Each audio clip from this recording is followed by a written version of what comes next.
Good evening. I think the mic is on. Testing. Slight delay. Are we getting there? All right. Welcome everyone. I want to welcome you to our County Council meeting. I'm going to call the April 7th, 2025 County Council meeting to order. Our first item of business is to recognize the Honorable Tom Audette from District 1 for invocation and pledge of allegiance. Lord, we meet tonight to conduct matters of business. Guide our hearts, our minds, in the spirit of fairness, right thought, and speech. Impart the wisdom upon us through these activities as we conclude and go through the process of this meeting. Thank you for being our source of guidance. In Jesus' name we pray. Amen. Amen. I pledge allegiance to the flag of the United States of America and to the republic for which it stands, one nation, under God, indivisible, with liberty and justice for all.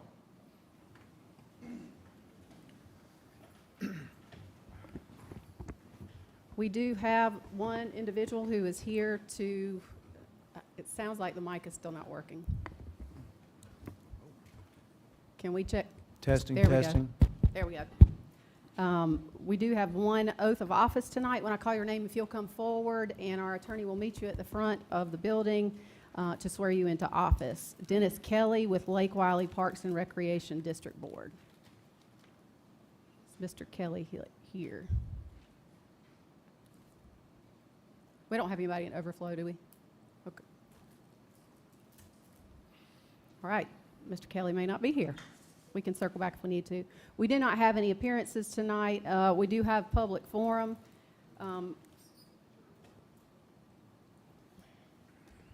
Public forum's an opportunity for folks in the community to come out and speak to council before we get into our meeting, because we have a big agenda tonight, and most of the nights we do, but it's always nice to have folks come out and speak at this portion. Please remember that you have 2 minutes to speak. When you come forward, if you'll give your name and state your address before you start speaking, we would appreciate it. If you'll pay attention to the screen will let you know when you get closer to your time being up, and when it gets to red, that means your time is up. And then I have to cut you off if you haven't paid attention and done that yet. So I appreciate it when I don't have to do that. Trying to think. If there is something on this agenda, we do have several public hearing items. If you're here for a public hearing item, we do ask that you make your comments at the time of the public comment. That keeps the transcript better. It shows what you're talking on, and keeps those comments together. And you aren't limited in your time when that occurs. As always, if you'll keep your comments directed to something positive, well, it doesn't have to be positive, but it does need to make sure that you don't call anyone out by name or make disparaging remarks. I will have to call that down. This is simply a time for council to listen to the community and to hear your words back. First individual is Roy Blue.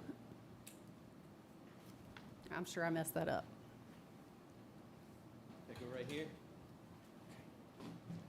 Hi, my name is Ray Blue, 3495 Nestling Lane in Fort Mill.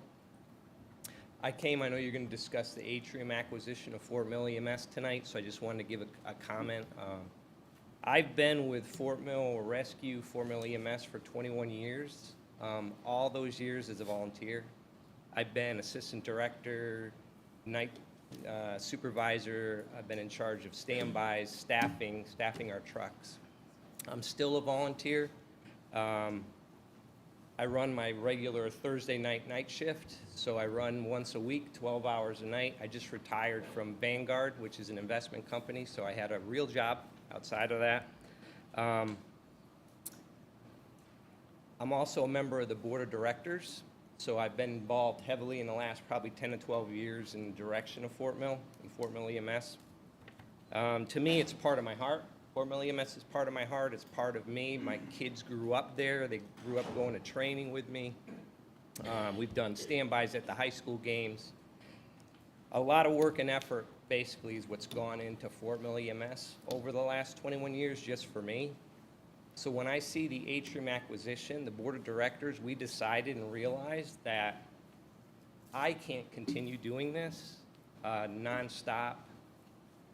I'm on call 24 hours a day when I handle the scheduling, so I may get a text at 5 in the morning, like I did this morning, 5:59, for an individual whose son was in the hospital, so I had to staff a truck differently, had to move some trucks around. This is a volunteer type of situation. So we've grown so big with the county and how busy we are now with EMS calls that we've realized the Atrium acquisition is something that's not only going to help our employees, but it's going to help York County as well. Our employees are going to get benefits. We've always been able to pay them, but not competitive pay compared to, say, Medic or even Piedmont. Now we can pay them competitive pay. We can give them benefits for their families, as well as career opportunities, as well as higher pay just to begin with. So I guess I can see I've got 20 seconds left. I don't want you guys to think this is about Piedmont or it's about Atrium. We have so many friends that work at Piedmont. A lot of people that work at Piedmont grew up with us. It's more about York County. It's more about services. It's more about keeping trucks there. And it's even, the competition's going to be a good thing. It's not a bad thing. Thank you, sir. Thank you. Jean Calhoun.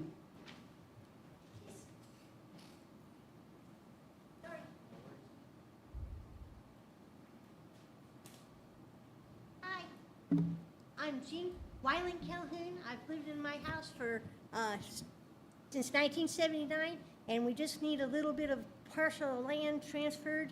We were always just a single-family home, still have been a single family. We just need a little rural area now. Thank you, ma'am.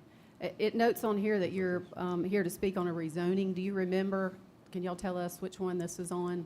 I got the card. What's the? I want to make sure her comments.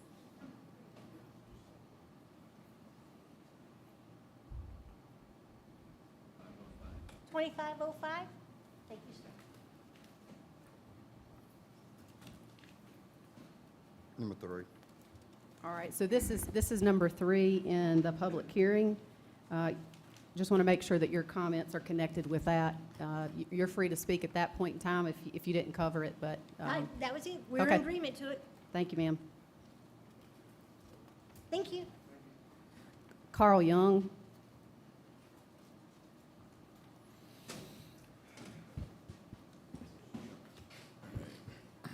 Carl Young, 1116 Gower Street in Fort Mill. Good evening, ladies and gentlemen of the York County Council. Thank you for the chance to speak in front of you tonight. I wanted to address some things on my mind and give you all some things to ponder regarding Silfab Solar in York County.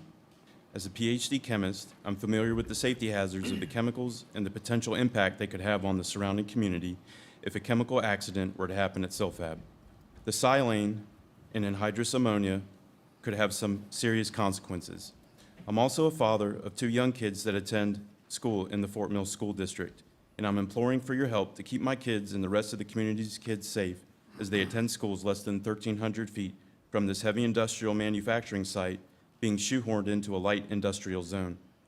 As a York County resident for 8 years, I still cannot wrap my head around how a company that does not meet the definition of light industrial per the York County zoning code has been allowed to continue construction to upfit a building despite a decision by the BZA of 5-0 that solar panel manufacturing is not light industrial.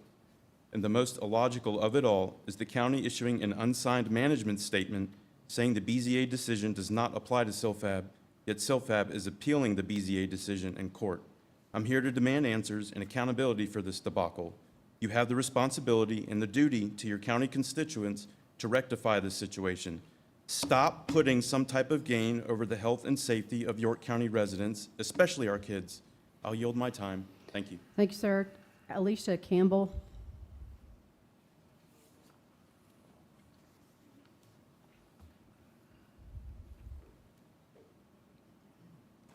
Hey, good evening. My name is Alicia Campbell, and I reside at 5406 Silver Creek Drive, Waxhaw, North Carolina.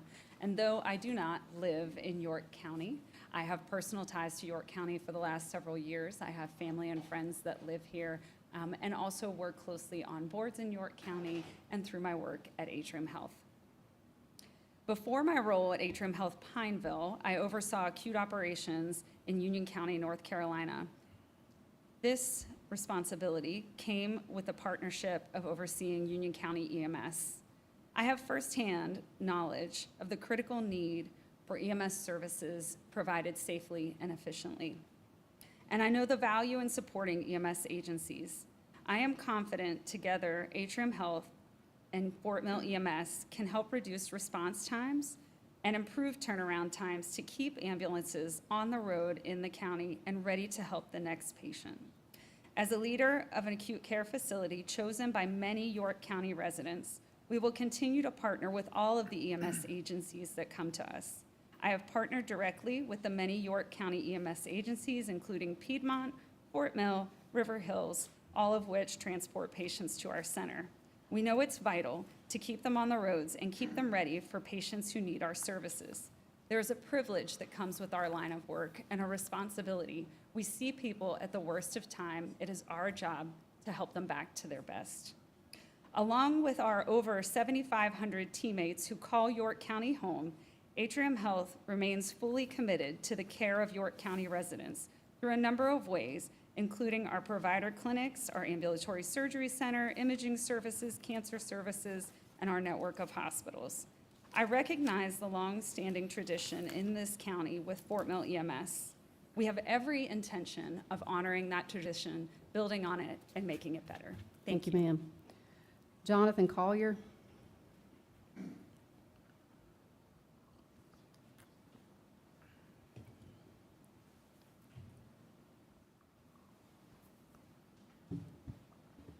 Good evening, Council. I'm Jonathan Collier. I live at 2752 Suffolk Place here in nearby in Fort Mill.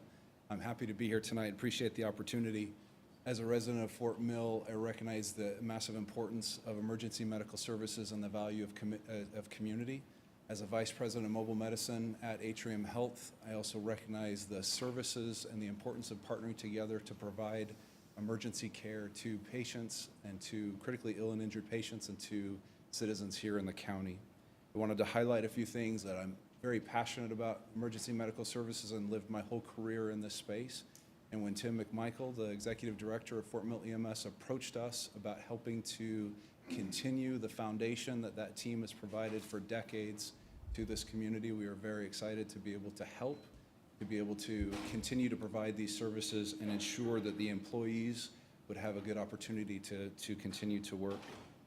I want to recognize the commitment of the employees and the volunteers that are part of Fort Mill EMS and the many years and the long-term effort that they've put in. I wanted to highlight that Atrium Health has a strong in-state presence here in York County, including not far from here, our Rock Hill Med Center Air helicopter that on a daily basis provides a lot of transport. Our teams that work in this county, a lot of effort to try and work with Piedmont EMS, with River Hills, with Fort Mill EMS to continue to provide these services that are critical to our teams. One thing I did want to highlight also is that as we move forward with this or have the opportunity to move forward with this, the dollars involved will go towards advancing education for paramedics and EMTs, which is an incredible need right now in this community and across the Southeast, across the nation actually, to encourage more people to get involved in EMS as EMTs and as paramedics. We're excited to help do that and move forward. Thank you. Thank you, sir. We have Pastor Raymond Scott, but he is listed at the end of our agenda, so I'm assuming that's when he intended to speak. All right. Michael Pruner.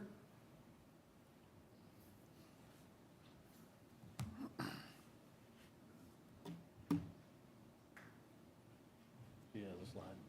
Oh, sorry. Michael Pruner, 841 Hollis Lakes Drive, President of the York County Home Builders Association. I've got 3 slides here to share with council tonight as you think later about the Fort Mill School Impact Fee. This comes from the July 27th, 2018 presentation by the school district and their consultant, Tischler Bice. This was also referenced in your agenda and minutes that evening, part of your media pack, and it's still on the county website. It shows that there will be a debt millage rate reduction for all residents that own an automobile and commercial properties in Fort Mill if the impact fee went through. Second slide.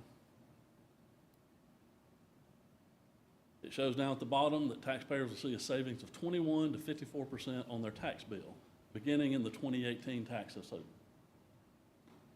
Third slide, if you look at the second item there, Fort Mill Hotel, Hampton Inn, formerly owned by the Norman Company. When I spoke with them on February 20th, they said no reduction was done. Their bill in 2017 was $65,000. Their 2018 bill, their current millage rate was going to be $73,000. If the $18,945 impact fee was passed, their bill would be reduced to $33,477.78. Did not happen.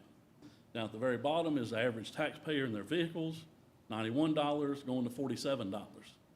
That was a promise that certain members, well, all members of the council made by voting on that. And there are members today that were part of that council and members that were part of that particular school board that presented that evening. The second concern I have is that the study requires an analysis of the effect on affordable housing. That is not published in the current study that was brought forward with the public hearing. It is required by state law. It is referenced and says it is not in the study. However, it is a separate document. That document has not been made public. It was not made public before a public hearing. It has not been reviewed by the public. It's not on the school district's website, the school district's foundation website, or the county website. How do we know what affordable housing is? How do we know what that benchmark is? How do we know what's exempt in that benchmark? How do we know what it was in 2018 that was in the study versus what's not in the study this time? Where's the missing information? I'd implore council to refrain from taking additional action this evening until the questions about the taxes and the housing affordability study required by state statute are addressed. Thank you for your time. Thank you, sir. Scott Kokenauer. Hey, everybody. Scott Kokenauer, 122 West Oak Street in the beautiful Whiteville Park neighborhood in downtown Fort Mill. Last meeting I did not get a chance to congratulate Coach Epps on his retirement, so I did want to make the effort to do that. Unfortunately, I never had Coach Epps, but I had his mother-in-law in third grade, and that was my first source of South Carolina history, and that's where I learned the capital of South Carolina is Columbia. So, a flooring contractor, I do agree with these terms that this gentleman did. I've had discussions that our taxes were promised to go down. Our school district does thousands and thousands of things correctly. Lowering our taxes is not one of them. And then placing too many schools east of 77 is another one they did. But I am in favor of that impact fee to the full amount that is requested tonight. So I am speaking in favor of the impact fee to hit the full amount tonight. And then on consent agenda item number 21, which is the Penny's project getting funded for the engineering part of it from 21 from Sutton up to the Peach Stand. We're requesting some variances, so that road's going to be a curb and gutter road per SC DOT. A curb and gutter road maximum speed limit is 45 miles an hour. They're requesting a 55 mile an hour speed limit in this area. This area is at Fort Mill High School, so this area also has a lot of our low-income housing in the Fort Mill School District. So I ask that we do not allow or request the variance to be lowered to 55 or raised to 55. Let's keep it at 45 or lower. And they're also asking for a variance for the sidewalk and curb not to have a buffer in these areas. Once again, this is one of our heaviest foot traffic, bike traffic areas in the Fort Mill area. So I'd ask for us to pull out consent agenda item number 21 and address the speed limit and the buffers between the sidewalks and the bike paths in this area. So thanks for all your time. Thank you for everything you do. Thank you, sir. Janie Phelps.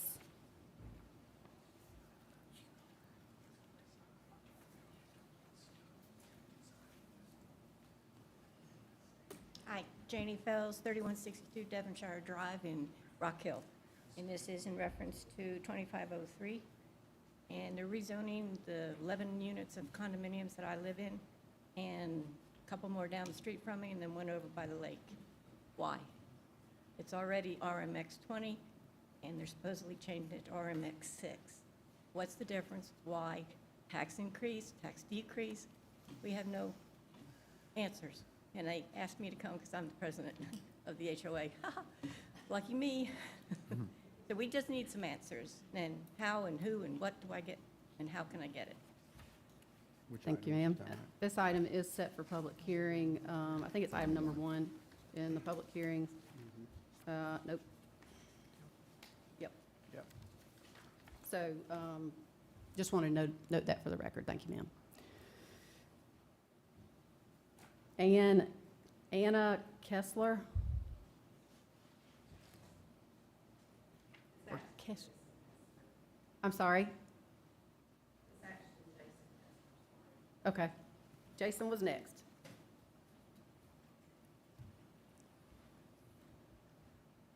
Hi, I'm Jason Kessler. I'm the president of Kessler Equipment Sales Company. We have are renovating, there's a surplus piece of property on Kanawha Street being considered by the council.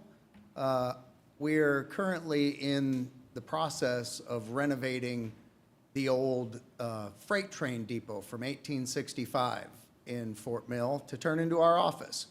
And this piece of property that's next door would allow us better access for parking. And so I'm asking, I believe this is the third consideration of the council on this matter, and I would ask for your approval. Thank you. Thank you, sir. That concludes our public forum session. We appreciate everyone who has come out and taken the time out of their day to come speak to council. We do in consent agenda need to remove number 5, and that will go to number 4 in old business. Do we have a motion on consent agenda? Yeah, a motion to remove 5 and also 21 from consent agenda. Second. Any discussion? Yeah, I think it's item 26.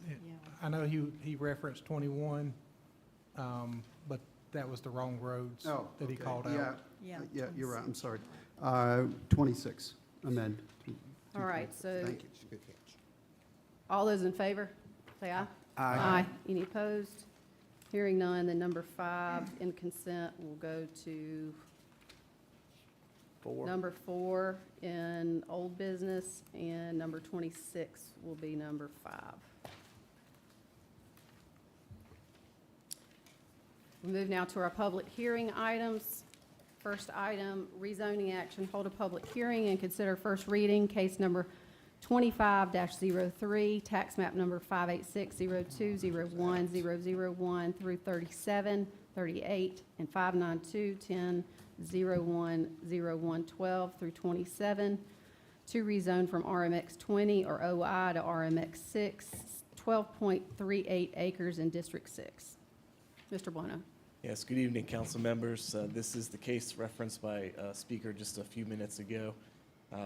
This is a council-initiated rezoning.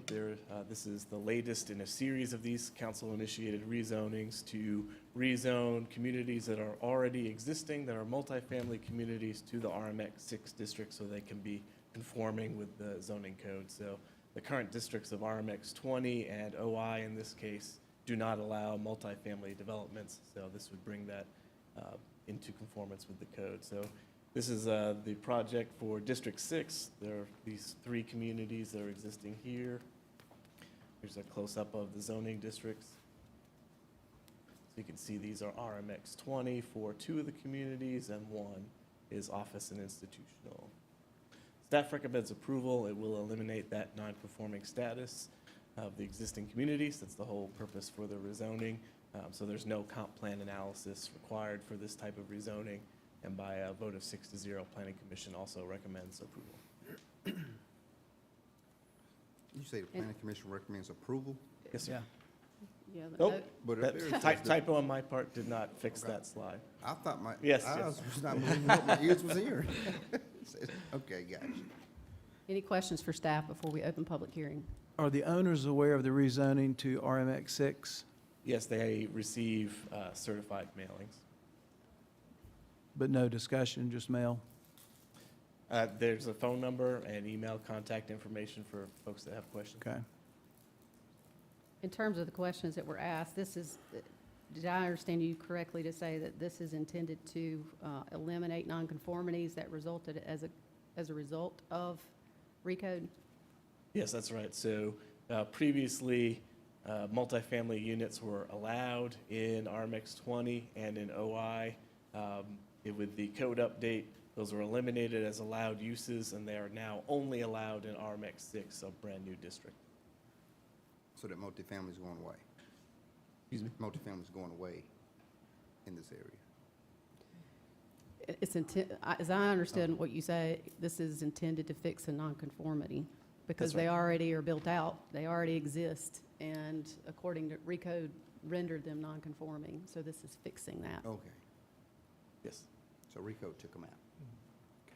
Any other questions for staff?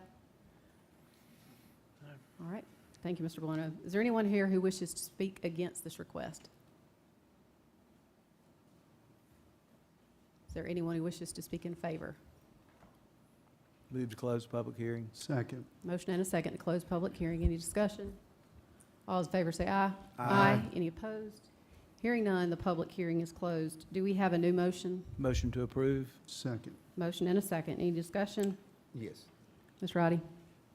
Since this was the item the speaker asked about, and seems to be not a clear understanding, I would suggest that Jonathan and them kind of get together, so maybe you can clear up something. Since she's the president, she can take back and inform the neighbors of what's going on, because she made the trip over. I think she needs some clarity on our part. Great point. Any other discussion? All those in favor say aye. Aye. Any opposed?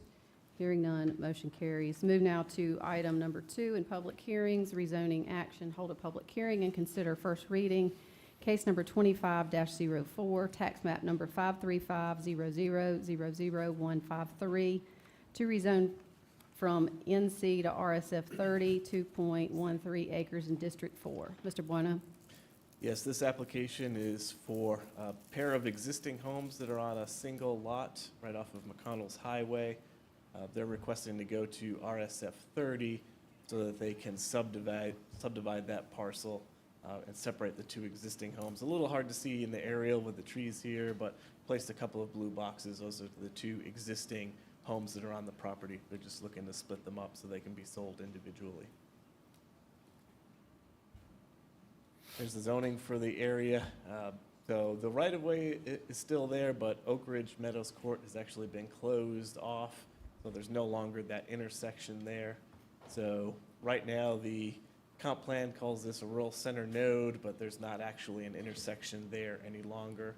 So that makes this rezoning all the more conforming to the plan.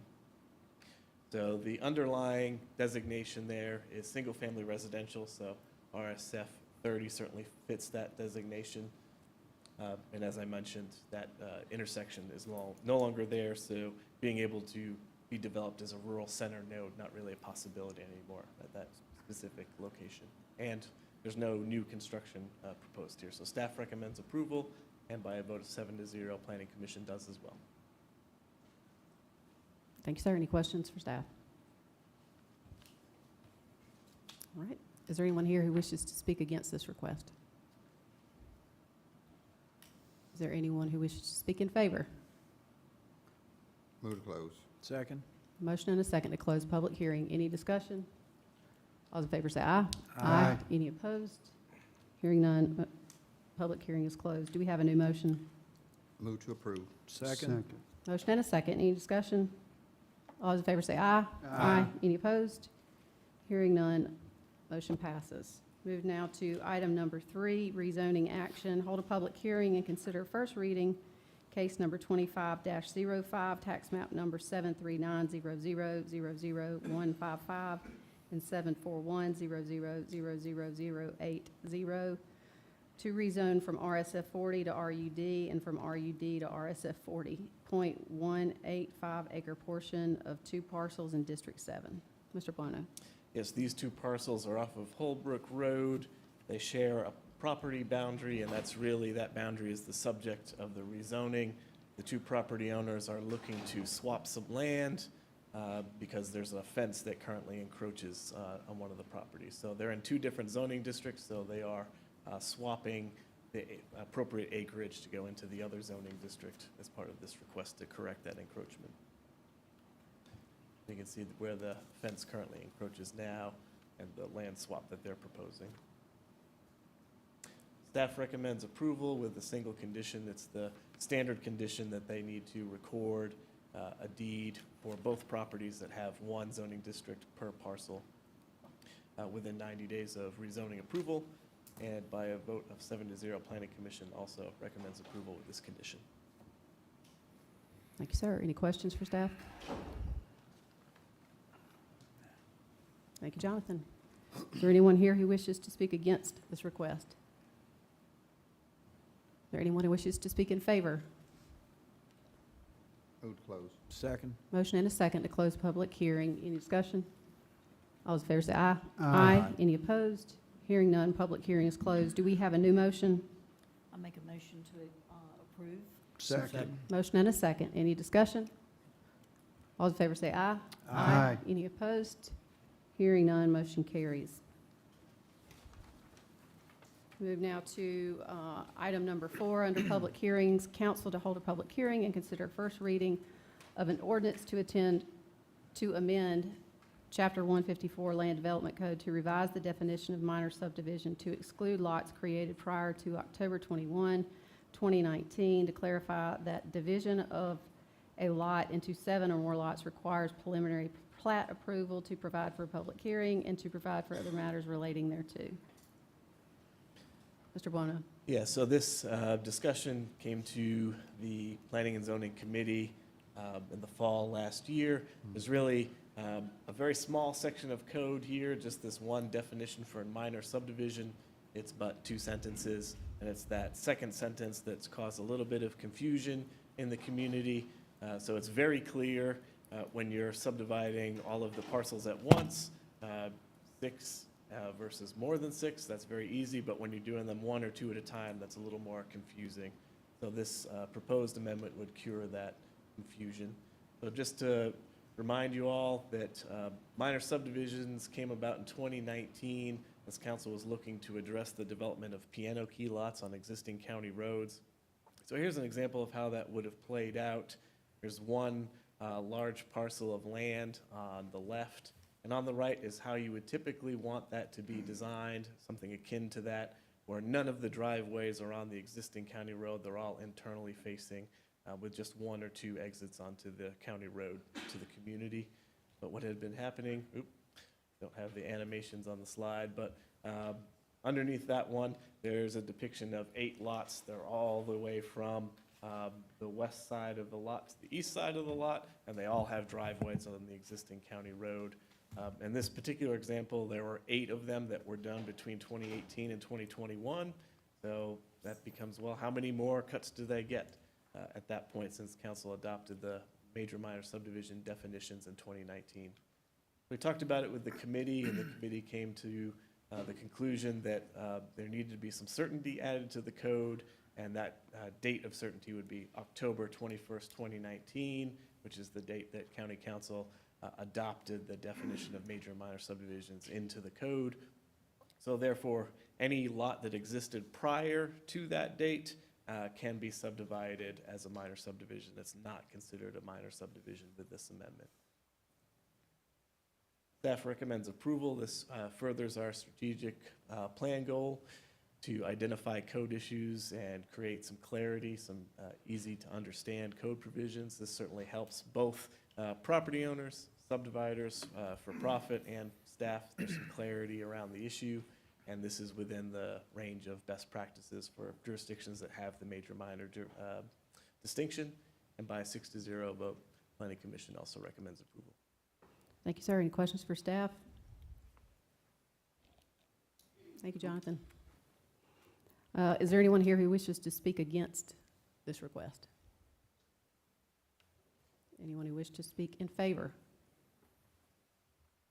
Motion to close public hearing? Second. Motion and a second to close public hearing. Any discussion?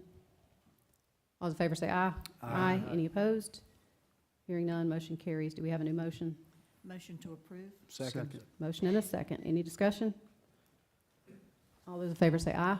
Aye. Any opposed? Hearing none, motion carries. We move now to item number 5 in public hearing.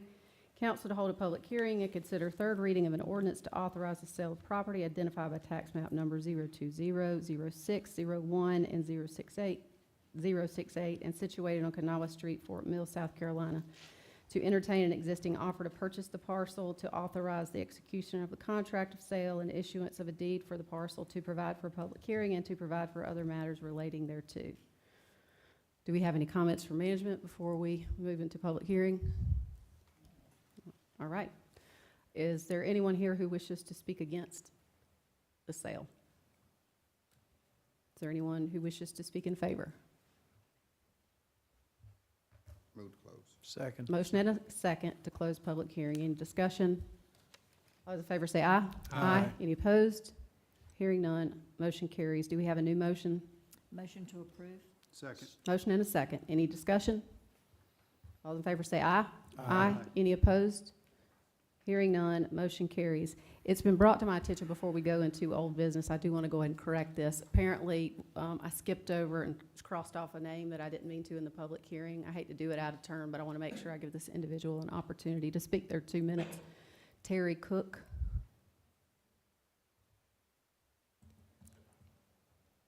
I'm not Terry, but he sent me a statement here if you'd like me to enter it into the record now. If not, I'll do it later. Yeah, if he's not here, then you can just send that to us. Thank you, sir. Moving now to old business, rezoning action, consider second reading, case number 24-61, tax map number 713-0000-143 and 216, to rezone from RSF 40 to RMX 10.71 acres in District 7. Do we have a motion? Okay. So I make a motion that we approve this. Second. Motion and a second. Any discussion? My understanding on this one is that this is the case where the individual was able to get the deed restrictions lifted. Yes. And, Yes. and this is second reading, so. Right. All those in favor say aye. Aye. Any opposed? Hearing none, motion carries unanimously. Everybody's so quiet tonight. Maybe we're going to get to one where people are interested in. It's This the might heat. be it. It's the This might be temperature one in of the them. room.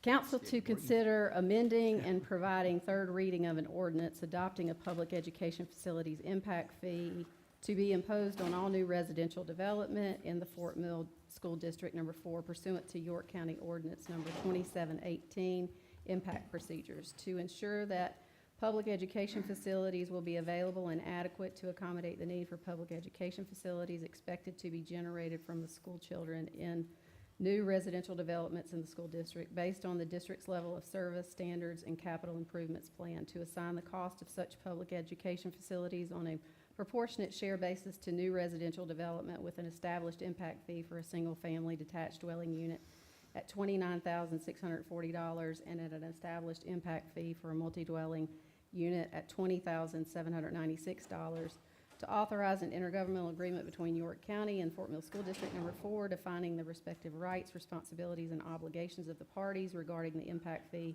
to provide for a public hearing, and to provide for other matters relating thereto. Motion to approve. Second. Motion and a second. Any discussion? Yeah, I think we've gotten to the point with the third reading here. To get that future support across the line for future tax savings.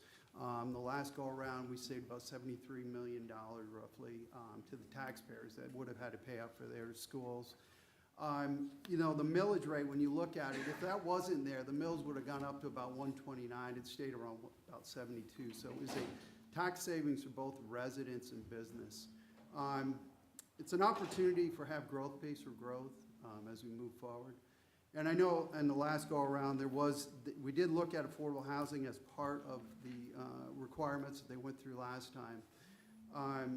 And again, when you look at Act 388, the impact on businesses when you build these schools, you look at the impact on residents when you build these schools. Again, the model of growth pace for growth is critically important. So again, I highly recommend this support. And again, I appreciate your time. Thank you, everyone. Appreciate it. Mr. Roddy? I was here when we passed the first impact fee think it was maybe 2017, 2018. I was against the 19,000. So I was not one of those ones on this council that voted for the impact fee, because I thought it was too much. I do recognize the growth in Fort Mill, recognize the need, but there has to be a better way than just dumping $30,000 per house on every single family that builds a new house. That's a lot of value you have to make up for that's not even present in the home. That builder is just gonna shift that cost directly onto the home buyer. And there has to be a better way to manage our schools, our funding that's going on. I live in Rock Hill. Our schools haven't asked for an impact fee. I don't know when they're gonna come ask for one, but I'll say the same thing if they ever do come ask for one. We have to manage the money, we have to manage the growth, and I think it's just we're saying growth pays for growth. I think this is just a cop-out of just throwing it to someone else. Let's get some better management of the money.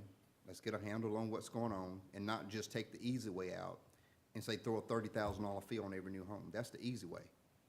We got to dig in and find a better way to cover this and manage this. The speaker earlier, Michael Pruner, made some good points. Some things that was promised in the first impact fee was never even delivered. I remember teachers coming saying, we're getting a raise. I remember homeowners saying, we're going to get a tax break on our bill. Those commercial owners were saying, they're going to get a break on their tax bill. Well, he just showed us a slide that says none of that has even happened out of the 18,000, 19,000 that we did approve the first time. And here we are asking for 30,000, an increase. Has Fort Mill still experienced that same trajectory? Are they still on that same trajectory of student growth population? Don't know. But I've had some people raise the questions, have they hit their marks that they were projected to hit by this date? And they're saying no, that they haven't. But they're still coming back asking for more money to build more schools when they haven't hit the mark that they were projected to hit year to date. So it's hard for me to fathom adding $30,000 or an additional $10,000, $11,000 on top of what we've just added several years ago. So I'm definitely a no. I do support Fort Mill schools and what they need to accomplish, but I don't think this is the route to go. I would support it at a much lower number. I'm not gonna get it into a back and forth jockeying over that number, but it has to be lower. We have to do something to get this number down. I'm not from Fort Mill. I wish somebody from Fort Mill would make a suggestion. We've gotten into some back and forth when we had the impact fee in Clover. We were able to get that number down. I was hoping we would get someone to make that recommendation tonight that was from the area to get the full council support. Otherwise, if not, just gonna cram $30,000 right down everybody's throat. And I don't think that's the right way to do it. But it's gonna be some up here tonight who say, yeah, 30,000, that's fine. I don't live in Clover. I mean, I don't live in Fort Mill. But we should be still trying to protect what would be a reasonable impact fee. I don't think this is reasonable. I don't think this is reasonable. The people who lived in Fort Mill all their lives, who mom and dad gives them a piece of land, they go out and build a home on it, they're gonna pay the same $30,000. They're gonna pay the same $30,000 that they've lived here all their lives. Someone moving in is gonna pay that $30,000. There's not even an exception to someone who grew up in Fort Mill, whose families own land all their lives. Mom, dad breaks them off an acre or 2 acres and they go build a house. They gotta pay that same $30,000. That's not right. So I'm a no at the number. I'm a no just purely because of the number, not for what it's intended to do. Well, I might as well jump in with a yes vote over here. Everybody already knows that I'm a strong supporter of impact fees and growth paying for growth. You know, I've heard the different explanations and reasons why we should or shouldn't do this. You know, I've heard that this doesn't add any value, and I would say that that's false. What this does is it shows what the value of the Fort Mill School District is. It's worth $30,000 on a house. If you move that same house to another school district that's not nearly as good, you don't get that same worth out of it. So I think it does provide a lot of value that may not be realized, but is there. I would love to find another way to pay for these places, to pay for the schools, to pay for all the infrastructure. But at this time, the school district doesn't have very many choices. They have this opportunity, they have bonds. Yes, it was brought up that they didn't see an tax decrease, but I'm saying that they didn't see an increase as large as what they could have seen had they had to have funneled the extra 70 or 80 million dollars into bonds for the residents that already lived there to pay for. Let's have the newcomers coming in and let them pay for the improvements that they need, due to their impacts. If there was a better way, and there was a way to stop growth, that would be great, but the school district doesn't have that opportunity. The people that do have that opportunity are all sitting up here. We could stop the growth, and that would take care of the school district, but they can't. So for us to have the opportunity to fix their problem and not do it, but then hold them to an outsized or unequal, unfair place by not giving them the money and funds they need to do this, I don't feel is fair. And if the people of the Fort Mill School District the residents in that area don't like what the school district's doing, then they should vote in a different school board, one that they will get to do the things that they want to do, which is not build schools or do whatever it is that they don't like currently. But for us to go over there and try to overrule another elected board, I just don't agree with that either. And while I appreciate that it makes it more and more unaffordable for some people to be up there, not every place can be affordable for everybody. It's just not possible. And so I'm a firm supporter of the impact fees for Fort Mill. Any other discussion? Yeah, I was just going to say that I thought the Fort Mill School District did a great job at our March 3rd meeting explaining why they needed the $30,000 and an impact fee. And I think the good news is that somebody that's choosing to move to Fort Mill or building a house doesn't have to. We have capacity in Rock Hill, so we don't have an impact fee. You can come here, you can go to a different area in the county as well. They're great places to live here. So it's really a choice, and I believe, too, that growth needs to pay for growth. Otherwise, you're passing a Biden referendum, and then everybody else in the county, everybody else in that area is having to pay for the growth instead of the individuals that are moving into the area or that are building houses. It's kind of like at our age, a lot of us have children and grandchildren, but we're still paying school taxes, right? Yeah, still contributing. Business owners are. And then in addition, I think that when you look at the impact fee pays for land and the improvement, the building on the land. But I'm excited when we get to the point where we talk about adequate public facilities, filling those buckets for the infrastructure that comes from the growth so that we're not having to plan for future taxes to cover those expenses. So I'm excited for us to talk through that at a later date. Okay. I told my folks in Fort Mill I was not going to be here for their presentation, but I was here in spirit. I did see the presentation, and it was excellent. We have a unique situation in that, and we can't help where we're located. We cannot help that. That we're right outside of Charlotte, and people love our schools.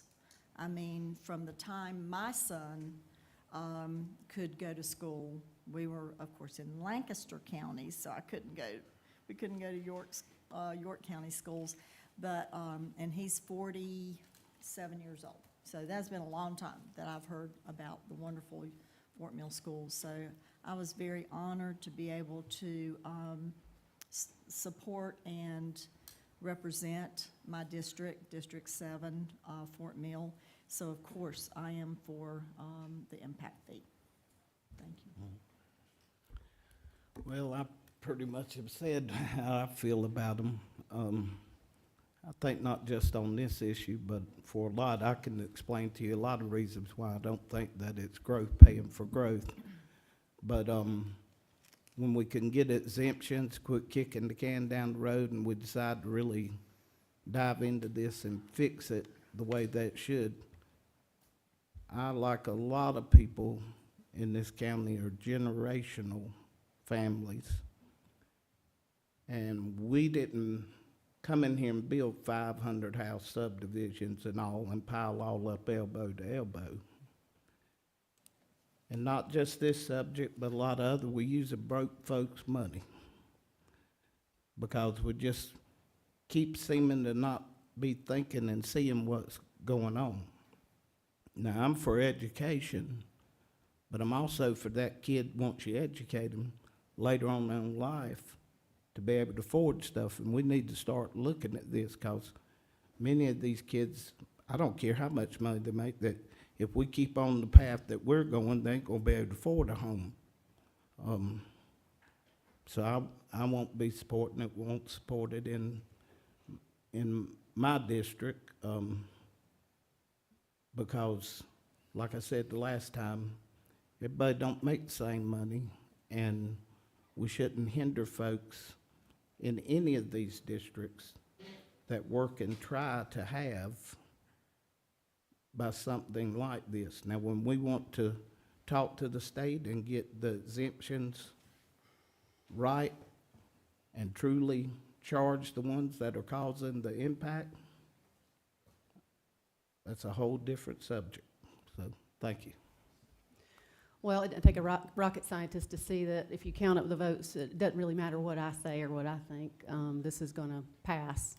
I've made my comments known at the last meeting and the meeting before, and I think my record speaks for itself in terms of growth, supporting efforts for growth to pay for growth. And that includes primarily ensuring that you don't rezone properties to make them higher density than what they're allowed to be at. And I've stood firm on that. I have also supported impact fees and supported the $19,000 impact fee, and that was a tough one. That was just 5 or 6 years ago, and now we're talking $30,000. So I will say this: there are some problems with this, and I certainly don't blame. I think Christy Spears and Dr. Epps have done a tremendous job in Fort Mill. I think the world of them, and I know that you can't blame them for doing what their constituents in their area have asked them to do. I just think at some point you get to a number where I just can't in good conscience vote for $30,000 to go on home, because it does, it is for the home, and it will mean that that amount of money won't go into the home. And by the time you finance that out at the interest rates there now, you're talking $70,000 of something that didn't go there. There are also just some unfairness about the law, and it's Act 388. There's problems with Act 388, and clearly this council can't fix that, but folks who live in houses now in Fort Mill who have no children and have never had children, if a family of 10 kids moves in that house, they don't pay the impact fee. That's the problem with this rule.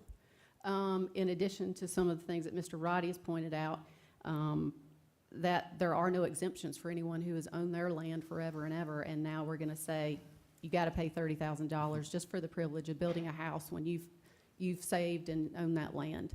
The reality is the homogeny of Fort Mill does put it in a different place. I would have supported something that was a little bit more than 19, but less than 30. It's just 30 is I think that's even beyond what inflation, and given what we've got going on in the community now with what we're seeing on the horizon, this only addresses one thing. It addresses schools. It doesn't address fire, police, EMS, roads, stormwater, anything. It doesn't address any of those things in our county.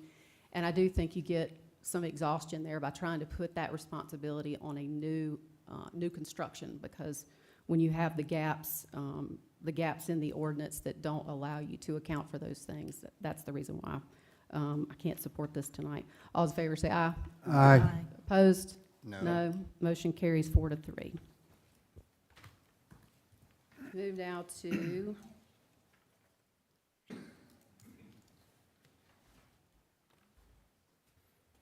Number 3. Item number 3, council to provide third reading of an ordinance authorizing the assignment of the existing agreement between York County and Fort Mill Rescue regarding the provision of EMS services within the county to Atrium Health Fort Mill EMS, Inc., AHFM, conditioned upon AHFM meeting and maintaining the requirements in State Regulation 61-7 regarding emergency medical services, and further conditioned upon AHFM reaching a new agreement with York County addressing inter alia the terms and conditions for AHFM's participation as an EMS provider operating within York County and as a part of York County 911 dispatch system, providing dispatch response and drive time standards and requirements for AHFM, establishing staffing minimum levels for AHFM resource units, setting insurance coverage requirements for AHFM, and providing for other matters related thereto. I'd like to make a motion for executive session to receive legal advice and direction on number 3 in old business. Second. Motion and a second. Any discussion? I just want to make a quick comment. The gentleman, Ray, that stood up and said he volunteered, I was going to thank him for his service. I see he's already left, so if you know Ray, tell him I said thank you for his commitment to doing that, because he said he volunteers once a week for 12 hours, basically a 24-hour shift. And we're seeing a drop in volunteerism, so I did want to personally thank him, but I see he's already left. So if you guys know him, tell him thank you for his service. All those in favor of the motion for executive session say aye. Aye. Any opposed? Hearing none, we'll move straight into executive session.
We are out of executive session. No action was taken.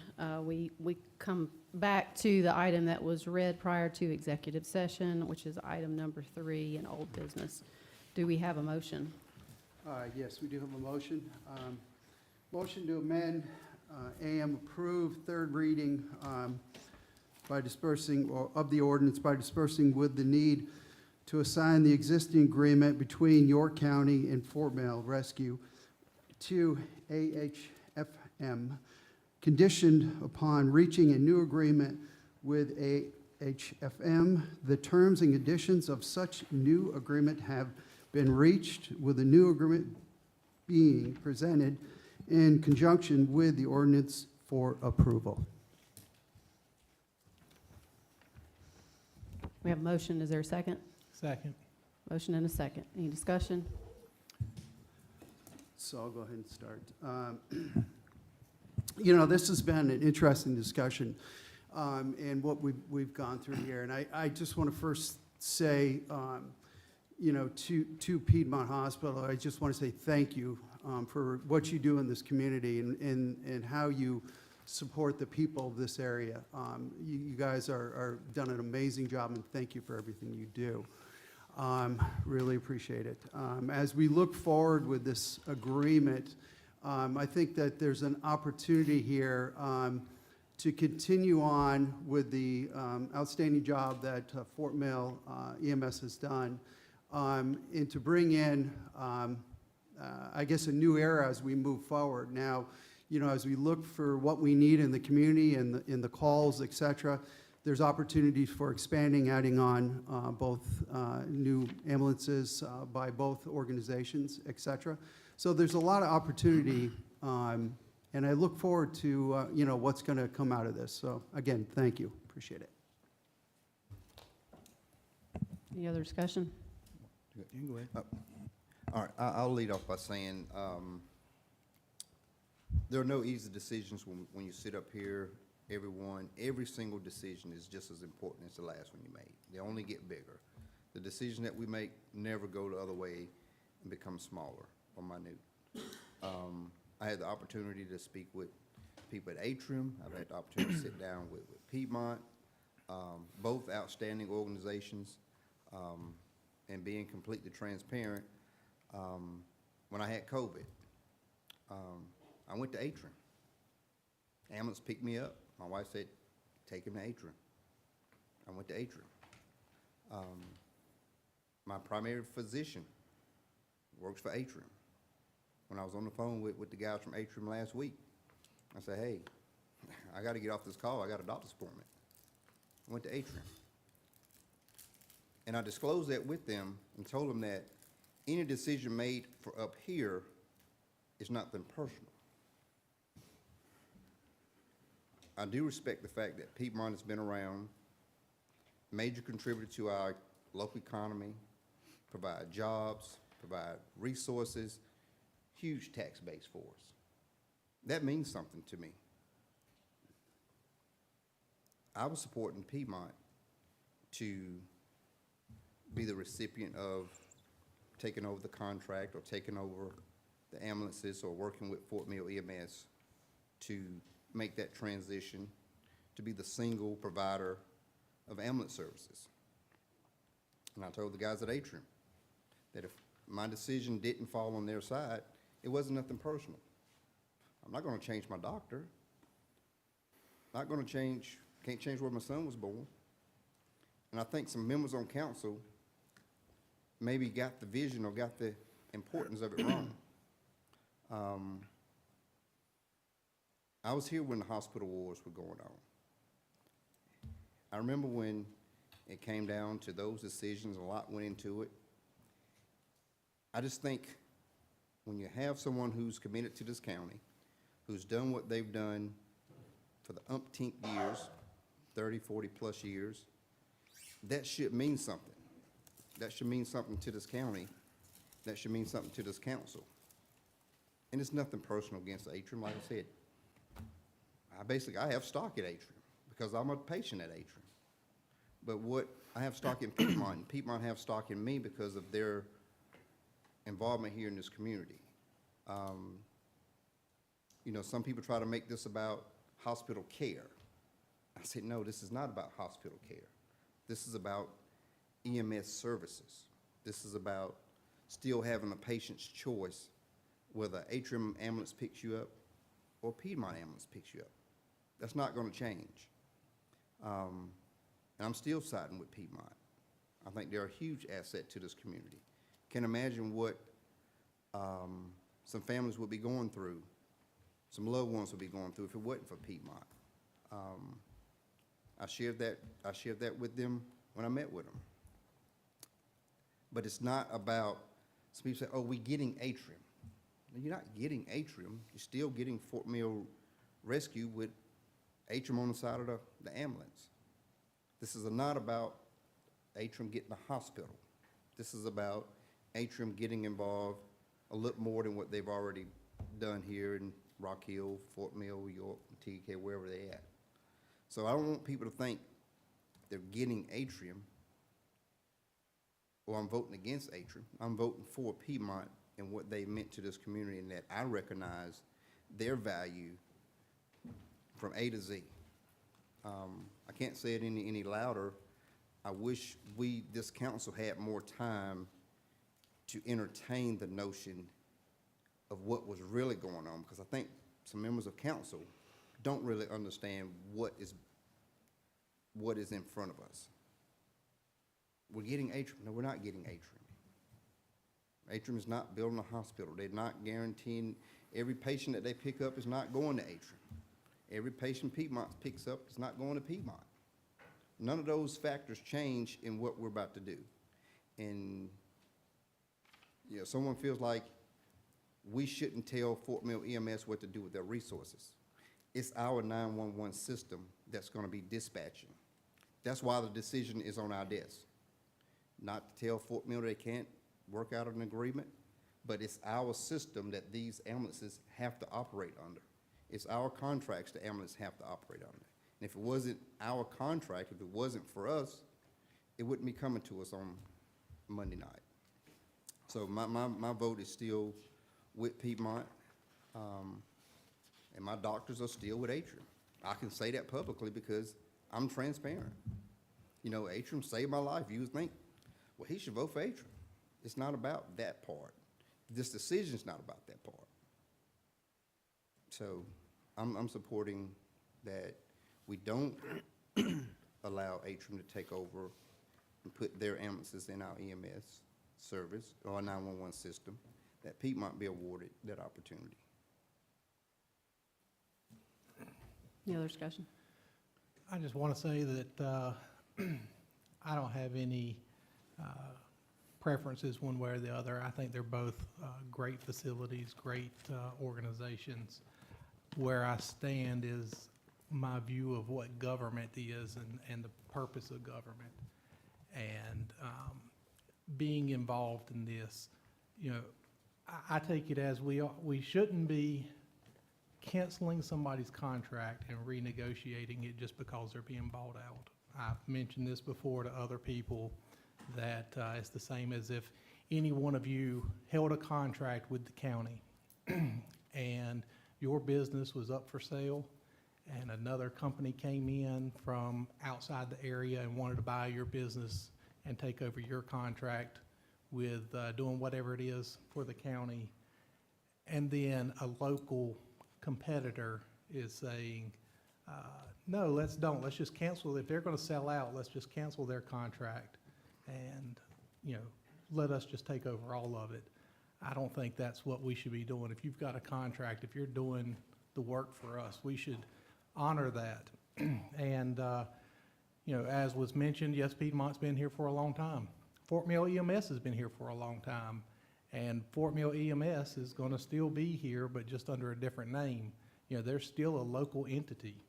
And I believe that we should, you know, embrace them both. I've talked to both of them. I haven't come across a negative argument for why there shouldn't be a second EMS provider, or that Atrium shouldn't be another EMS provider. You know, if Fort Mill EMS was staying up there, nobody would complain about it. They would still be up there and still be running, and there wouldn't be a single conversation.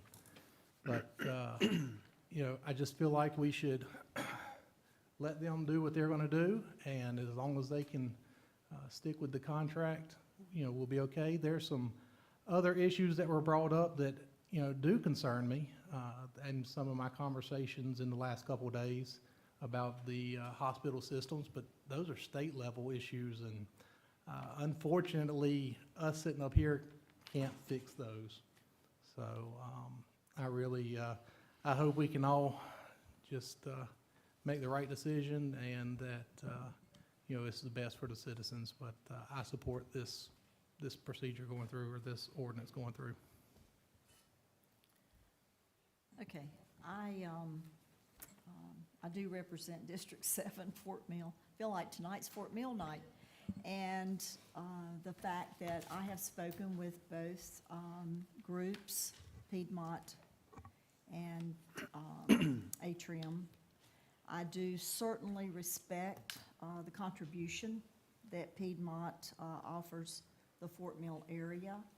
I do know that they are moving forward with new programs that I definitely feel like has been needed for a long time, and the reputation is getting better and better. As I spoke with them, I said, this is not, and I never am ever going to make a decision that is a personal decision. I represent the community, my constituents of Fort Mill. And I don't take that lightly, and I never make a decision unless I completely feel comfortable with having talked with as many people as I can. And I can assure you that I have talked to hundreds of people. I've gone to HOAs. I've asked the presidents of these HOAs to put out an email blast and let me know how their folks feel. And I will say that overwhelmingly, the support was for Atrium. So I will be supporting them tonight for this decision. Thank you, Madam Chair. I'll present very quickly, share my remarks. So I was actually out of town. I was not able to make the March 17th meeting, but I did go back and listen to the meeting because I wanted to understand what was discussed and what council members were thinking. What I took away from the conversation that took place on the 17th was this. The discussion at hand is about who this county council assigns ambulance transport EMS services to. That's really what we're talking about. Who do we assign it to? And when you think about it, and take Fort Mill specifically, Fort Mill had 4,300 transports in 2024. 1,800 of those transports went to Atrium, 2,500 went to Piedmont. Now, I think to myself, why is that? How did 18 go to Atrium, 1,800, and 25 go to Piedmont? Because when someone called 911 and they requested an ambulance to their house, the patient that got in the ambulance said, take me to Atrium, take me to Piedmont. So 18 went to Atrium and 2,500 went to Piedmont. So it was the decision of the individual in the ambulance. So really, the name on the ambulance doesn't matter. As a matter of fact, maybe there shouldn't be a name on an ambulance in York County because you can't influence where they go. The patient decides. Unless they're incapacitated, they go to the closest, most capable hospital. So this is not a conversation about really Piedmont versus Atrium. It's not really a conversation. It's definitely not a conversation about competition. So if we look at what the citizens of Fort Mill decided, they decided to go to Piedmont more often than go to Atrium. If we were looking at anything, we're looking for a measure. So I'm going to have to agree with Councilman Roddy that, to me, this is an issue of efficiency. And if one provider can provide a service to the county, it's not costing the county any money, they can provide a service to the county and they're not influencing the patient on where they want to go, it seems to me that one provider would make more sense to manage that efficiently than multiple providers. Not only might it be more efficient, you may do it on a more costly basis too, because you're not duplicating services. I mean, does it really make sense to have 2 or 3 providers providing a service in York County? I'm not sure it does, because to me, we're wasting somebody's money. And what we're really interested in is the response times, making sure that the citizens of York County, no matter where you are, we're getting to them faster than what our expectation is. And Piedmont Medical Center in the 4 areas of the county have exceeded that expectation. They're not at the minimum standard, they're below it. So I have to agree. I personally believe it makes more sense to have one provider here in York County. The contract's not indefinite. It's my understanding the contract's a 1-year contract. Is that right? Don't know, not sure. It's longer than that. Is it? It was in the packet. Can't remember. Maybe it's 3 years. Nonetheless, 5. it's not an indefinite contract. So as one council member, I believe it makes sense for one provider here in York County providing the services efficiently. The reason why? Because the patient decides where they want to go. It's not the ambulance driver. It's not us. The patient decides. Thank you. Any other discussion?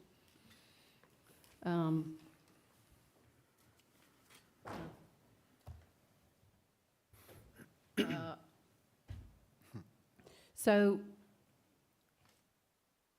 this county is extremely fortunate, and we are very blessed to have Piedmont in our community.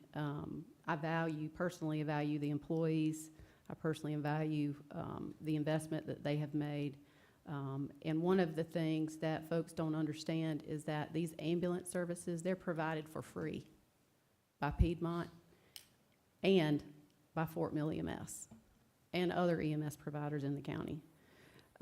It is frustrating when you see media and discussions getting into what hospital do you like better, who would you rather go to. That's not at all what is before us. The only issue before us is the provider that's been requested to receive the assignment of the assets, are they qualified? And whichever ambulance is qualified, whoever is the closest one is the one that gets dispatched there. That really is it. I mean, and as far as the county 911 service is involved, that's the key. Whichever ambulance is closest by is the one that gets dispatched. The individual who gets picked up within limited circumstances, they're the ones who get to decide where they're going. That's what has to happen there. So this isn't picking or choosing one side or the other. I do believe that our management has worked hard on this. We have all met with a lot of different folks. This is a very isolated issue for me. It is, do we allow a qualified provider to continue to providing services? To me, the county ought to want as many ambulances, free ambulances, as we can get in the county.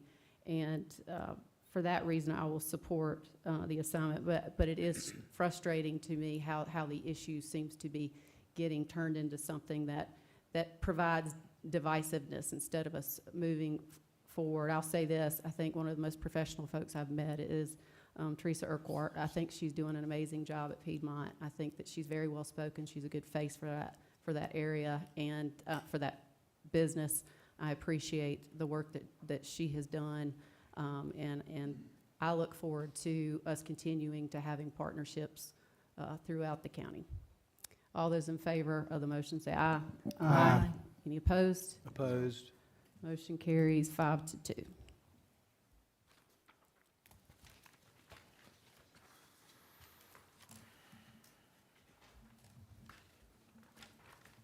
We need to go now to item number 4 in consent agenda.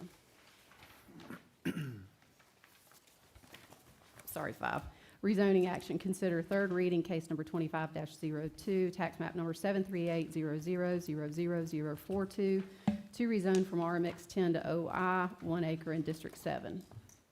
I'd like to refer this item. Second. Defer it to the next meeting. Defer, yes. Motion second to defer to the very next meeting. Any discussion? All in favor say aye. Aye. Any opposed? Hearing none, motion carries. Go down to item number 26, in consent. Council to approve design contract with Mead and Hunt, Inc. in a not-to-exceed amount of $4,853,228.44 for Penny's 5 Project 24341-003 US 21 widening. Do we have a motion? Yeah, I just want to, motion to approve. Second. Motion and a second. Any discussion? Yeah, so there was comments around this one in regards to, there was a request to increase the speed limit up from 45 to 55 in this, at this location. I will request that we keep it at the 45 speed limit. That's part of what was stated. Outside of that, I think that was my only concern, but I'm going to turn it over. The sidewalks. Oh, the sidewalks, excuse me, yes. But I'll go ahead and take a pause, and anybody else needs to speak. Well, I guess I'm concerned about the scope. What we're being asked to do is to simply approve the design contract. This has nothing to do with what that's been South Carolina DOT. provided, so, That would be South Yeah, I Carolina was DOT, would it not? yeah, We it's don't- just, we don't- it's not even something that's in the scope of what's on our agenda tonight. Okay. So the motion is to approve, and there's a second. Is there any other discussion? All those in favor say aye. Aye. Any opposed? Hearing none, motion carries.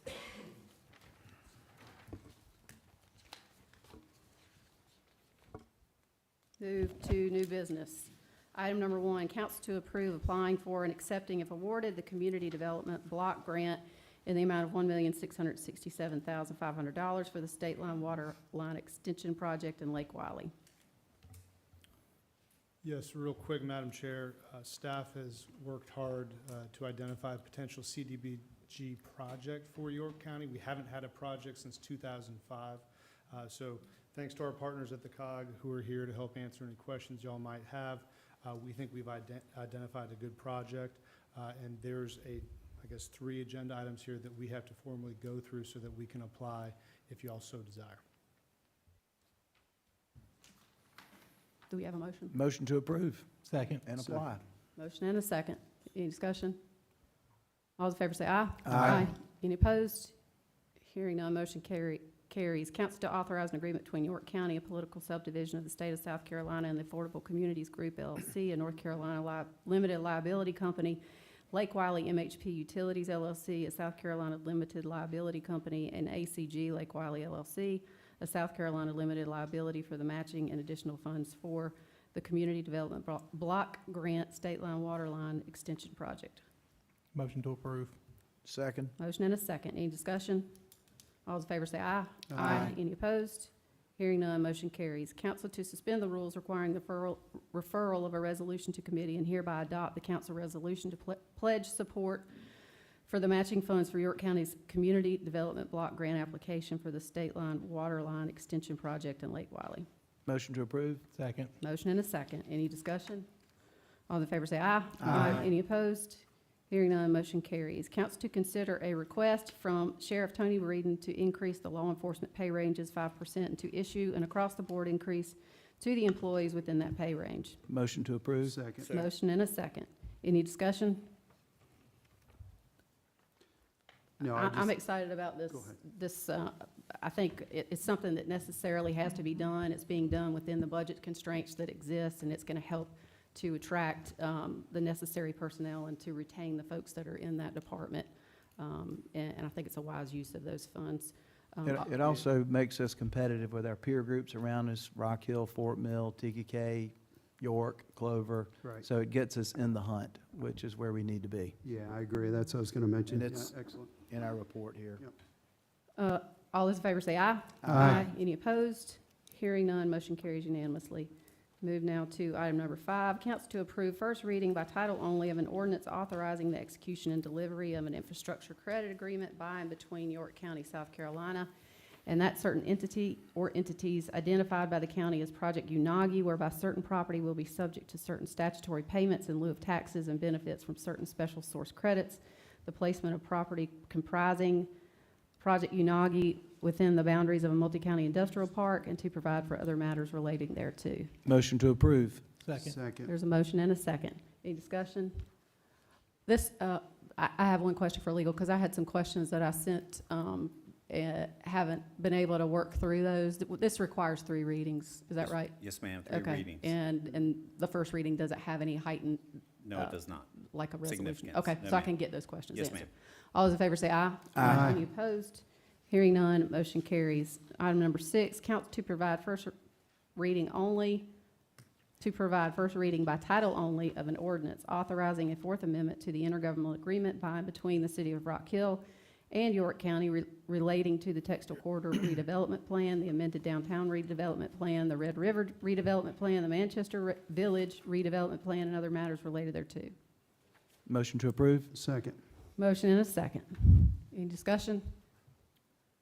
My understanding is this is intended to capture some funds that were provided by the federal government that went to an infrastructure project that was included in this. It does not in any way extend the life of the TIF, nor does it increase any further or additional borrowing capacity. Is that correct? That is correct. Yes, ma'am. All right, all those in favor say aye. Aye. Any opposed?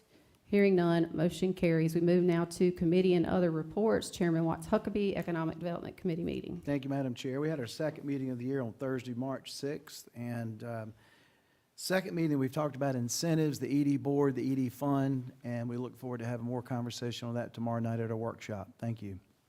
Thank you, sir. You're We move now to Chairman Andy Litton, Health and Environmental Protection Committee meeting. Yes, ma'am, thank you all. We had our Health and Environmental Protection meeting on Thursday, March 27th, and at that meeting, we discussed the county rec tax, and with that, we had a couple options that we discussed that were presented, and the motion was made and approved to bring forth option number 4, which was to establish an ordinance with a countywide tax of 1.5 mills, dissolve the current ordinance of the unincorporated tax of 1.5 mills, and look into providing a stipend or scholarship for the unincorporated registrants and/or capital contributions to the current recipients. We also discussed what to do with the Parks Master Plan implementation, which involved the Bethel Lake Wiley Parks District, and there was a motion to invest the remaining funds in the Bethel Lake Wiley Special Tax District to be spent at the Wood End property, Wood End Farm property, and subject to the financial guidelines and restrictions for the use of those funds. All right, barring, since those are recommendations out of the committee, barring any changes that would occur at a workshop or a discussion on that, my understanding is we move to title-only stage, and that would be the point in time where council would have the opportunity to debate and discuss the recommendations that came out of committee. All right, Chairwoman Debbie Cloninger with Planning and Zoning. So, Planning and Zoning Committee met on Monday, March 31st, and we had a comprehensive discussion on the rural zoning project and provided staff with direction on text amendments to bring back to the committee. Okay, it's my understanding that there weren't any directives that came out of that, no recommendations or motions. Right. It was an update on that. All right, Absolutely. thank you, ma'am.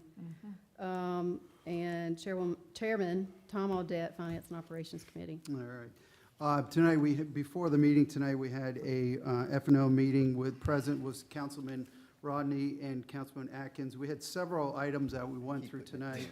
And I'll just list out the items that were approved to move forward to the council. The first one was the nomination for Zoning Board of Appeals for District 4 for Antonio Mickles. The next was Planning Committee, District 4, nomination of Derek Williams. The next one was Riverview Fire Department Tax Board, William Nichols, as recommended. The next one is Catawba Regional Workforce Investment Board. That's for District 2, that's Stacy Harrison. Lake Wiley Parks and Recreation, District 2, Jeff Ledford. Bethel, Lake Wiley Land Acquisition, Preservation Park District, District 2, Danelle Navarrost. Let me see here. So I'm sorry, there's quite a few. Bear with me just a second. Catawba Regional Council of Governments. We've got District 2, at large, Laura Unsrich. The next one is Keep York County Beautiful. This is an at-large seat, which is Shelley Champion. And we had another at-large seat for Joel Parrish. And the next one is Rock Hill York County Convention and Visitor Bureau. At-large seat Thomas Henry. And again, at-large seat Charlie Ruffalo. And York County Forever, and this is District 3, Jack Shrulnight. All right. And that's the last one of those nominations. And then we had approvals for allocation of funding for Palmetto Women's Center for $3,000. Consideration of allocating of funding for Fostering the Family of $1,500. Allocation of funding for Pathways of $1,000. Allocation of funding for District 4, and that was for the amount of $2,000. The next one was Place for Hope, that was deferred. The next one was Long Live Jared Blake Foundation, the amount of $2,500. The next request was for District 7 Fort Mill Care Center, that was amount for $5,000.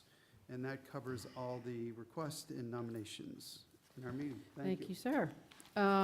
Just for some housekeeping matters, in December 2024, the committee was referred to take a look at boards and commissions appointments in terms of staggering and when council appointees arrive. That was put on hold until we got some clarification as which committee that should go to, and that is Justice and Public Safety, after input from legal. We also, just making folks aware that Sheriff's Department has asked to have some of their law enforcement ordinances reviewed, and that will also be on the JPS committee as well. Council discussed at the retreat some issues with some of the construction projects, and Mr. Roddy made a point to request that once we get through the budget workshop and some of the discussions after this year with the capital plans for the animal control and the coroner's office, that then go to that committee in order to keep track of that and to address some of the other questions that came up. So I just want to make sure that we made that a formal part of the record, but that's something we were already aware of. Yeah.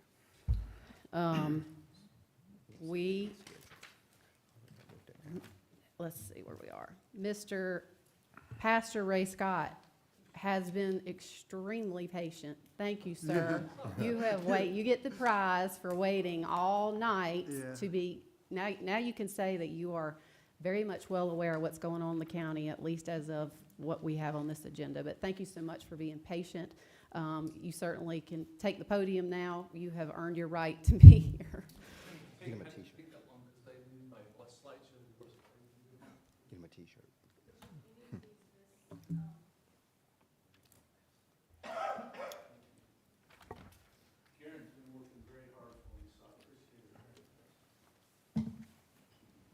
First slide up here, that's, of course, me. That's my wife and daughter. My daughter goes to Oak Ridge with Andy. Andy, thank you for getting me this time. They said I had 23 minutes I could go. It's 6, but I won't be so mad at you. So, I won't watch it closely. My boss since told you me waited. 5.5. If you speak short, you get invited back.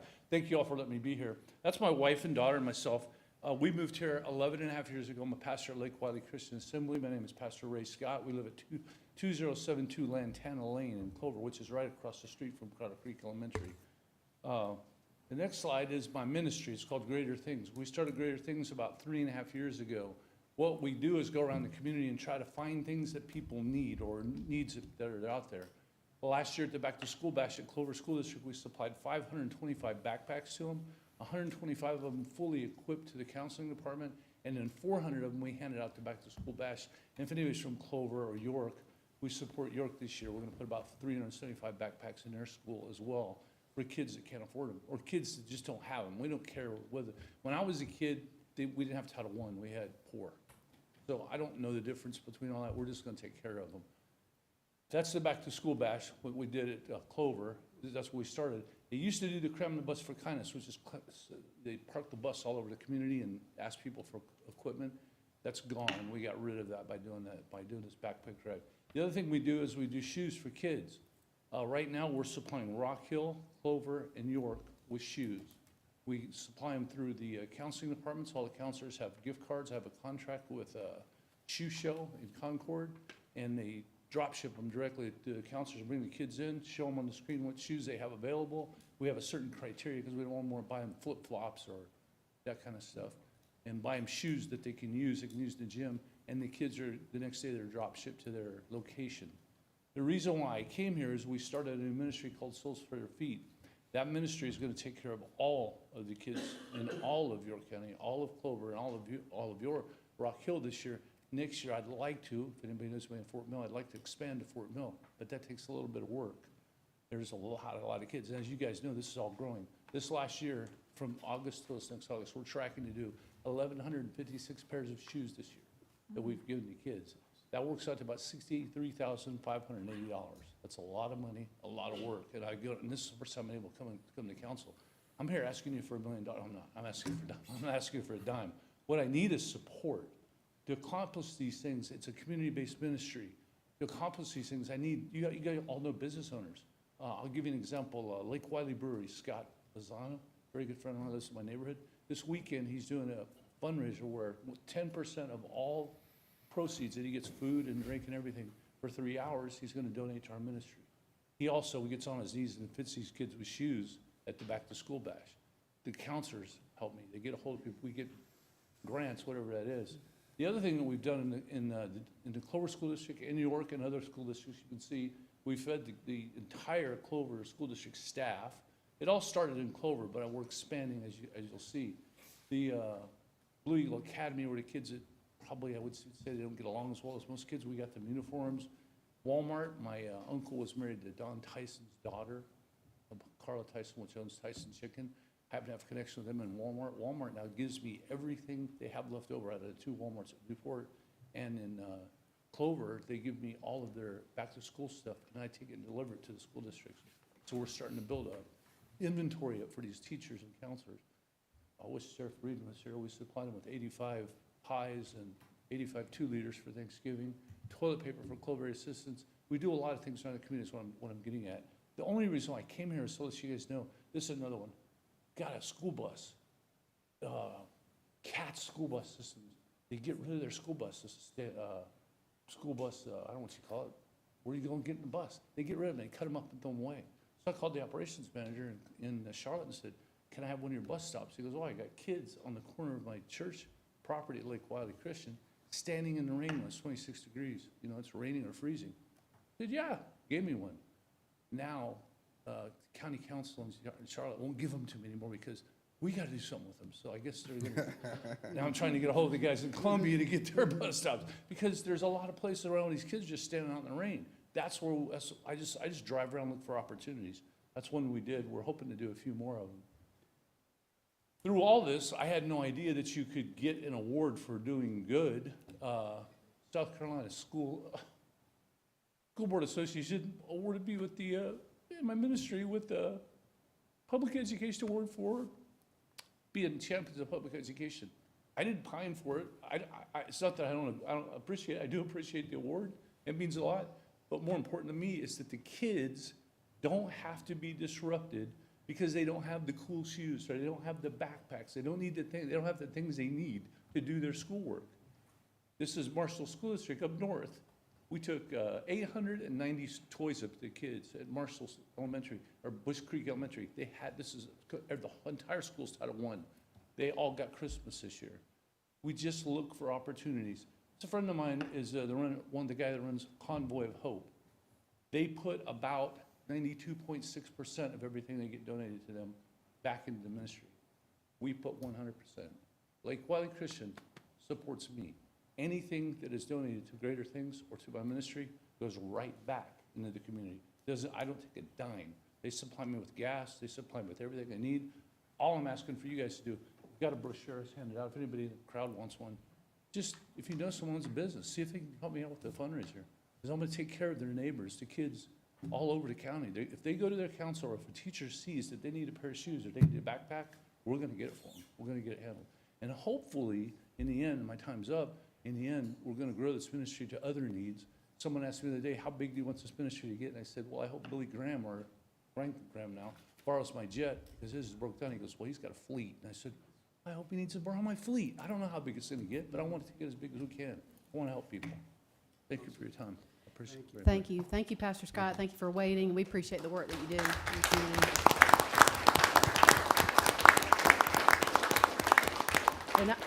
And not only the work that you do, but the obvious passion that you have for what you do. It comes across very clear. We do have a lengthy executive session with folks that are waiting to hear from us, but if anyone really has a council member new non-agenda comment. I just have one. I don't usually do this, but I want to say thank you to Pastor Ray. He's been a great guy. I've only known him a very short time, but he puts a lot of work and effort in this, and the least I could do was get him in touch with Karen, and I hope to build on that, and I hope the rest of the community and everybody watching this can find just a little bit, because what he's doing is really a great need in the community that I didn't even know about until he came to me about it. I didn't know that so many kids needed shoes, and it's just, it's sad but amazing at the same time. Yeah, absolutely. Anyone else? Mr. I Riley? had already written down about Public Works getting together soon. Are we gonna wait, you want us to wait until after the budget, or, because I was gonna get a meeting schedule in the next week or two.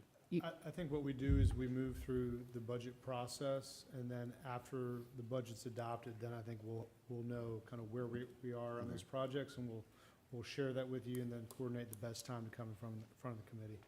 All right. Does that suit you? Yeah, All that's right. fine. Pastor Scott, we're so glad you chose York County as your home and for what you're doing in this community. Thank you.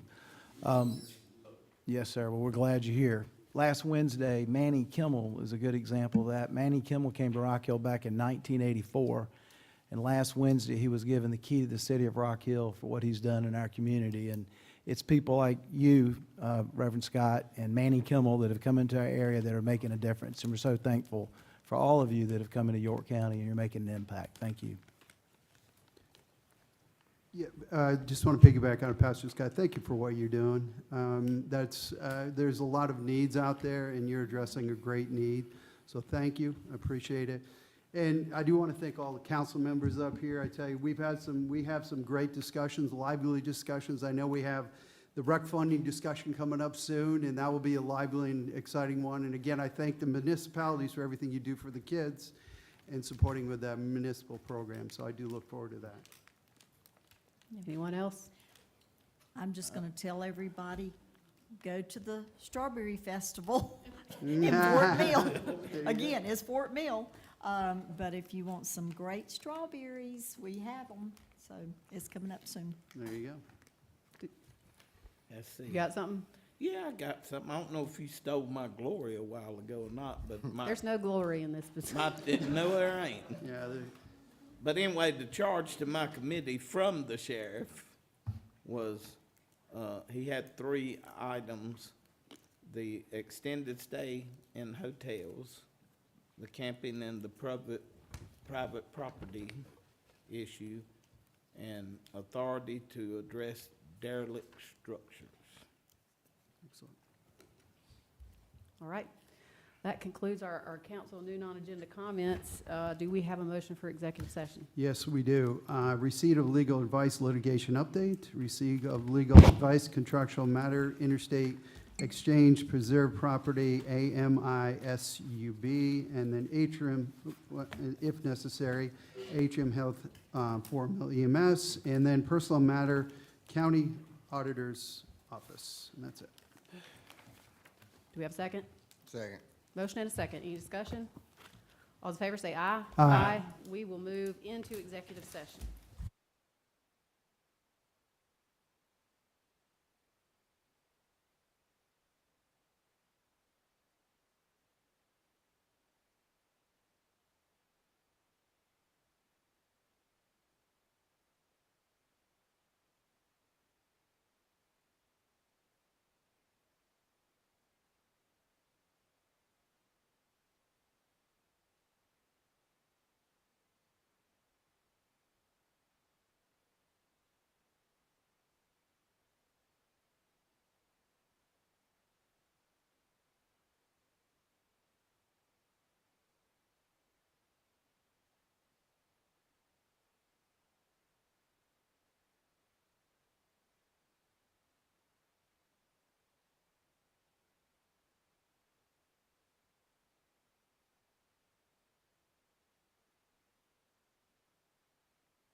We are out of executive session. No action was taken. Do we have a motion to adjourn? Motion adjourned. Second. All in favor, say aye. Aye. We are adjourned.